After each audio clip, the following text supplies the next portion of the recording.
Hi there everyone, for you today I have a review of set 6211, the Imperial Star Destroyer.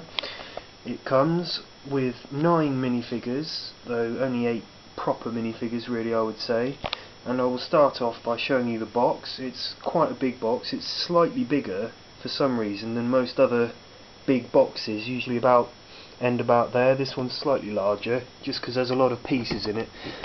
I'll show you inside. There's a lot of bags that go up to number 12, as you can see there, so there's quite a lot of sections to it. Fairly large sticker sheet and 2 quite large instruction manuals as well.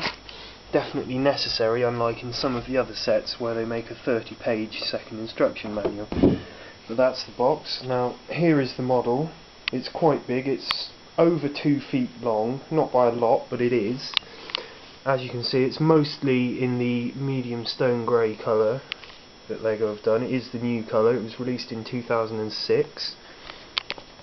And I shall start off by showing you what is in the command bridge area, which isn't huge, but then you wouldn't expect it to be. This isn't a UCS model. And in the bridge there, it slides back and slides back on again like that. Only I appear to have broken it, but we won't worry about that too much. Inside the bridge here I have 2 of the minifigures, which are Admiral Tarkin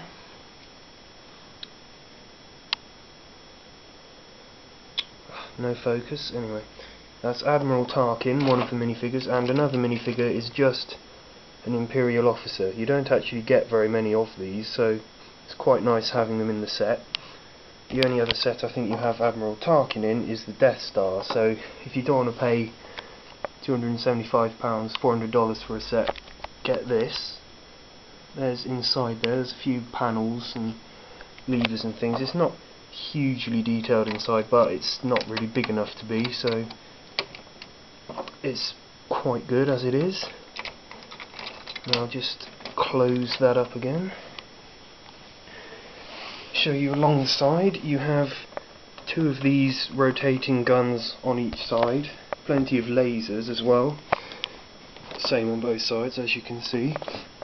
And also you have what they did in some sets before they introduced flick fire missiles, which is sort of a push fire missile. It doesn't work that well, as you can see. It didn't go very far, and it falls out quite a lot as well, so I think that's probably why they introduced their flick fire missiles, so those have their own problems. They're quite annoying to a lot of people. Now at the back you can see the engines. Quite nice look at the back there, though it's flat underneath, as you can see, and I'll show you the bottom later on. And to take the top section of the ship off, you push this lever up and the whole thing comes off like that to reveal the inside of the ship. You fold these panels back, which you have to be fairly careful with because they can break off quite easily, but this reveals a gun rack with sliding panels like that. And there's 2 of the other figures. You get 2 stormtroopers. Now these are ones which have a fairly uncommon flesh coloured head with no face on it, just a plain flesh head. And they're also some of the last sets where these old style blaster guns were still being used. Here is a hologram of Emperor Palpatine. It's the same on both sides. That was stickers stuck onto a transparent block, and that is for Darth Vader, who sits in his meditation chamber there. It breaks very easily. You have to be very careful when you put him in there that you don't snap the bits off. Wasn't the best design in the world. And this crane over here on this side has a sliding thing which is used to put Darth Vader's helmet on this stand and take it off again. However, it doesn't work very easily at all. It can work if you're lucky, but there you go, it hasn't come off. Can work, but you have to try very hard. And also you have this mouse droid minifigure here, which is the same as you get in the Death Star, just made up of various small Lego pieces. Now, moving further on into the ship, you can see, by the way, all of the frame for it, all of these Technic pieces which have been used, they attach onto this bottom plate which you make, and it keeps it fairly sturdy. The main frame of the ship is very sturdy, but all of these panels, you can see they're just held on by these, considering the weight of them, these few fastenings, so they can fall off quite easily. You get 2 of these Imperial Guards, the Royal Guards. Not hugely common. You do get them in 2 of the Imperial shuttle ships and the Death Star, but they're not common minifigures in any common sets. And you also get, I think it's R2D5, there we go, that's R2D5 minifigure, which isn't the same, just broken head off, it is not the same as one you get in the Death Star. The detailing on it is different. I'm sorry, I don't have an autofocus, so it's hard to see it up very close, but it's not the same. And that is a lightsaber rack for Darth Vader's lightsaber. Now this is an escape pod, which you activate when you rotate these panels up, which also allows you to see more of the frame. You push that, and the escape pod, obviously when there's no table underneath, will fall out of the bottom. Inside the escape pod, there's nothing spectacular. It's the same base pieces as were used in the, or as are used in the Tantive 4, only they have stickers on all sides of them, so there's more detail on it as well. So they're more detail. It's a more detailed escape pod. There is only 1 of them though, and you can see all of these complicated connections here, which does make it fairly tricky to build. Not hugely so, but tricky enough.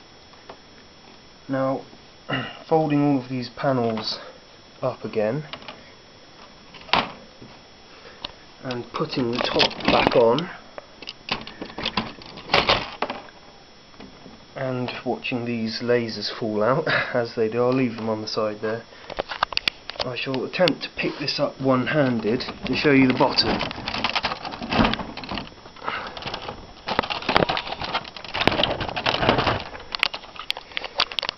Now you have to bear with me, it's not hugely easy to see, but there's the bottom there. You can see what my hand isn't obstructing isn't as detailed as the top, so similar to the new Millennium Falcon, it's just the panels underneath and it's flat at the back. However, it would have been quite difficult to have done it detailed and still had a model that sits and looks as good as that when it's upright. Now, on to my opinions of the set. It's a very nice set, it looks really good, it's quite long, as I said, just over 2 feet, and when it came out it was only £80 or $80 if you're in America, which is insane value as Lego goes really, because it has 1,366 pieces and weighs about 1.6 kilos, which is more than the new Millennium Falcon, and that costs £132.99 or $150. So you can see how much more expensive Lego has become in recent years. Now onto the playability of it. As you can see, there's quite a lot of room inside it for playing with figures and reenacting scenes and stuff.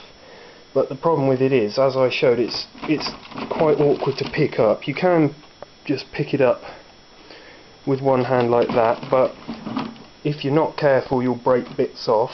As I've shown, there's a broken bit back here,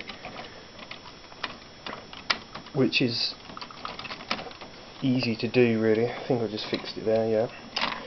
But it's very easy to break little bits off. These firing missiles aren't great, as I showed, but it is a good looking model, and playing with it, it's not something I do, but if you do want to, you can, but not really as a whooshy round ship, just as open it up and play inside it, I guess. Now, thanks for watching. I shall hopefully be shooting some other reviews and releasing them soon. And maybe see you next week.